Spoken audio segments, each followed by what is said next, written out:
The following audio-supported podcast is intended for informational and educational purposes only and is not intended as medical advice. Please speak with your healthcare professional before making any treatment decisions. The guests on today's show were paid to participate in this podcast.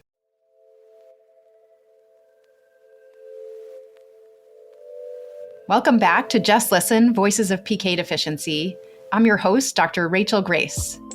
As a pediatric hematologist, an important part of my job is establishing a diagnosis for patients. And patients with congenital hemolytic anemias, or anemias that they're born with that are caused by red cell breakdown, it's critical to come to a final and specific diagnosis. This is key in the setting of being able to offer disease-directed therapy to some patients, but it's also extremely important for making sure patients have the correct recommended monitoring studies and the right supportive management. For example, a partial splenectomy is a potentially effective treatment for some forms of hemolytic anemias and not for others. Splenectomy is also associated with a very high rate of blood clots in some hemolytic anemias, but not others. In the current era, it's important for people with hemolytic anemias to advocate for a specific diagnosis using the types of testing available in the area, which for many will include genetic testing. Today's podcast is focused on the diagnostic journey. My guest today is Dolores Dumas. Dolores is a 73-year-old living with PK deficiency and was diagnosed as a teen with non-spherocytic hemolytic anemia. During a visit with a new hematologist, she received a definitive diagnosis of PK deficiency. Dolores feels grateful that she finally has a name for her condition. We hope you enjoy my conversation with Dolores. Let's listen in. My name is Dolores, and I was born in Birmingham, Alabama. Dolores, can you share your diagnostic journey with us and what it was like for you going through that journey? To be honest with you, the journey just became definitive in 2019. So all the time when I was born with this anemia, I didn't know anything about the PK deficiency until I got here in Ohio. So all those years before finding out the definitive diagnosis, I was told I had non-spherocytic hemolytic anemia. And so that's what I went with ever since I was like 12 years old. So I kept saying, okay, I'm non-spherocytic hemolytic anemia. But when I moved here to Ohio in 2019, I always had to stay under a hematologist. So I went to this doctor, and when I got referred to him, he never wanted to do any type of record checking with my other doctors to find out what I had or even look at my records to say, okay, we can go from there. He went from scratch. He said, I don't want your records. He didn't want to know anything about me, so I wasn't too keen on that. He wanted to do his own thing, and I was like, this is not customer friendly. This is I'm not used to a doctor not trying to find out my medical history. He just wanted to do his own thing. And okay, I gave him the benefit of the doubt. I let him do his own thing. So he did a blood analysis that took 2 weeks to get the results back. Even before the results came back, he said to me, I think you might have an enzyme. I'm almost certain that you might have a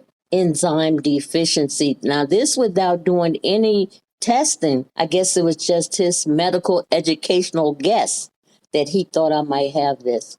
So when the test did come back, it was accurate. He said, you have a PK deficiency, the enzyme deficiency. And not that it was told to me that it was from birth until I had a genetic testing.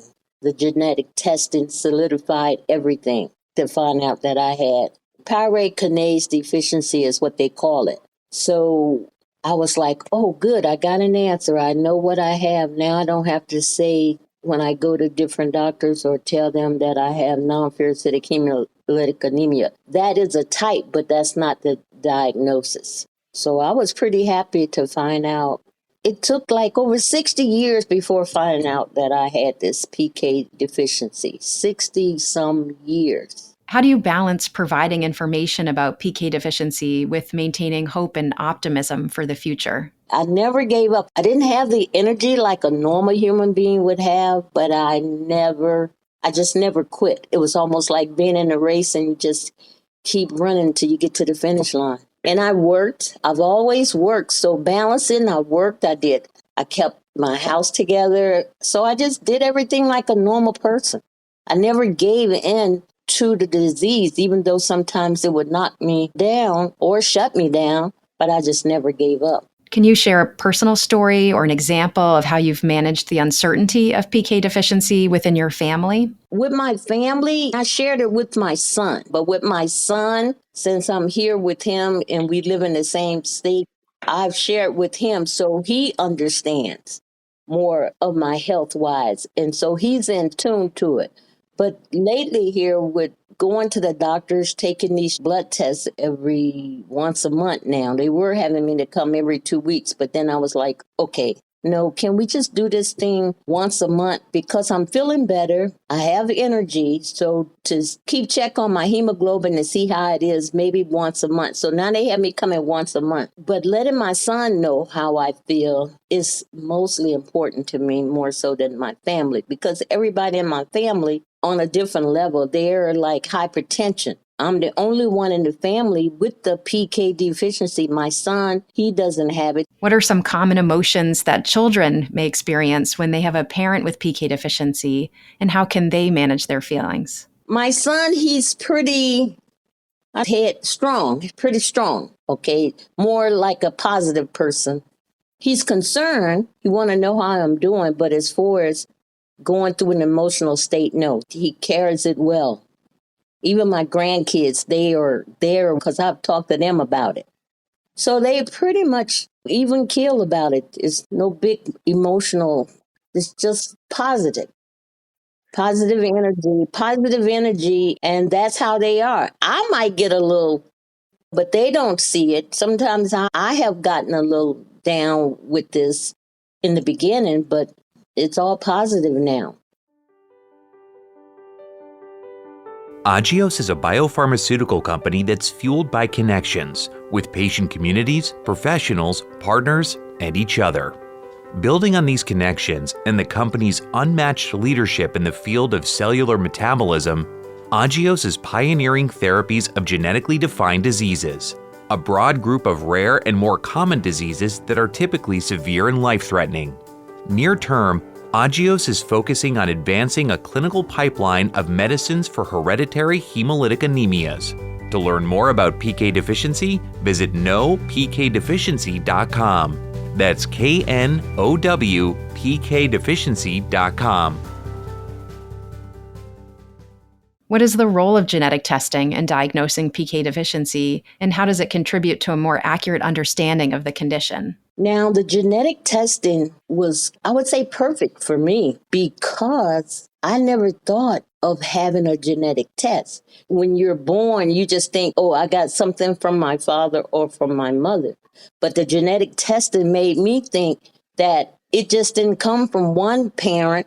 It was a mutation from both parents, this PK deficiency. So it came from both. So having a genetic testing was great. That even educated me to think that I could share this with somebody else. Say somebody's going through this and never had a genetic testing.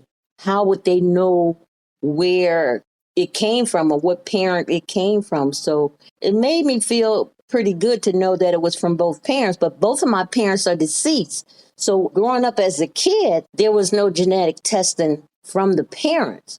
So my parents, say like back in the day during their upbringing, they didn't know about this. See, you perish for lack of knowledge. So if you don't know these things, you're not able to work with anything because you don't have that at your fingertips. Now, going forward, if something should come up with my grandkids, then we could have that done for them. Dolores, can you share any personal experiences or stories where genetic testing played a crucial role in obtaining a definitive diagnosis for PK deficiency? The only thing I can share with when my hematologist did my genetic testing on me, when he did that and he got the results back, it took a minute for that to come back. But when he got the results back, then it made me see the light.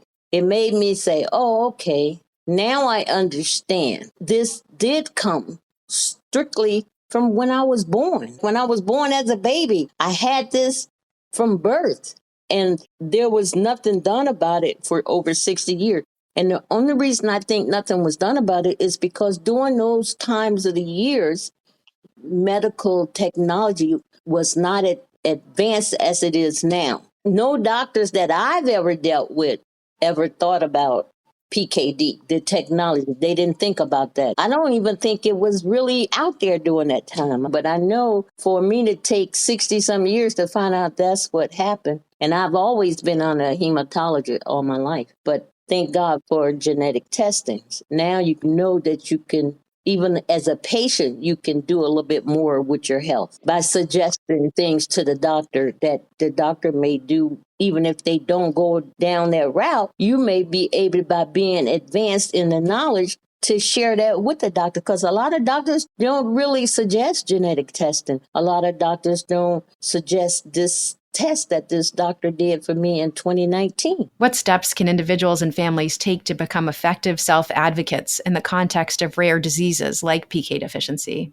Okay, stay abreast on medical technology, stay abreast on what's taking place, read, educate yourself, ask questions to your doctor, your nurse. You just got to keep yourself educated. I think reading is good too. And Googling, I do a lot of Googling.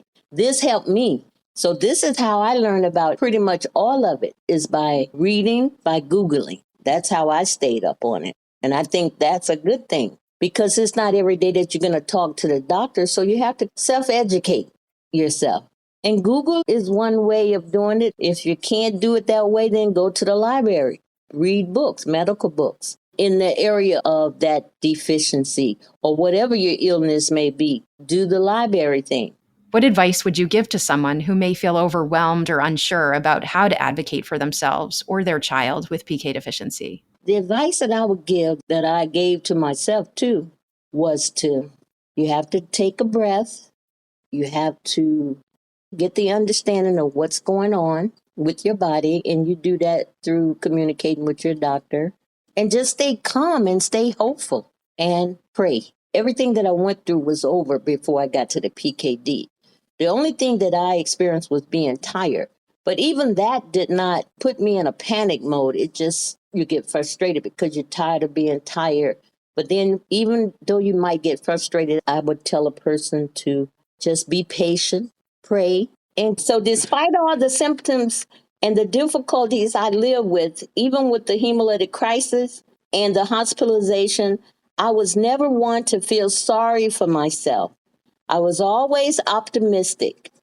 You may wonder how I stayed strong. My family and a couple of close friends supported me, but mainly I just relied on myself and God. Like I said earlier, I'm a loner. I didn't mention that, but I am a loner, very independent and self-sufficient. And I raised my son to be that way too. When I need help, I call on God. Another thing I've always done is advocate for myself with my doctors. I had to do that all the time from a very young age. I'm in tune with my body. I pay attention to my body, and I'm very open about telling the doctors and nurses what's going on with me. I tell you this, you've got to let the doctors know what's happening with your body so they can treat it. Maybe my doctor thinks I'm a nag and maybe they get sick of me, but it's my body.